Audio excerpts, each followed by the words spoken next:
Kągi, labas rytas visiems. Pagaliau prasideda prabangių automobilių sezonas. Lekiam į Vilnių. Šiandien turim porą pervežimų Vilniuje.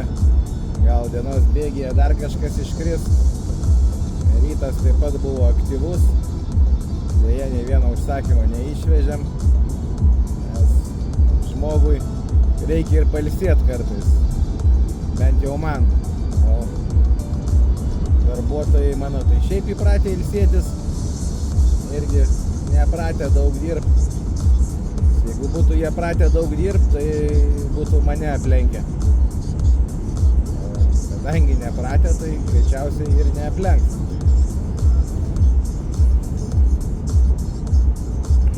O aš irgi tik dabar supratau, kad gyvenime reikia daug dirbti. Ne tik laukti, kol ant lėkštutės kažkas kažką atneš. Nors man pakankamai dažnai atneždavo, bet vis tiek pakankamai dažnai neužtenka, kad gyventi taip, kaip nori gyventi.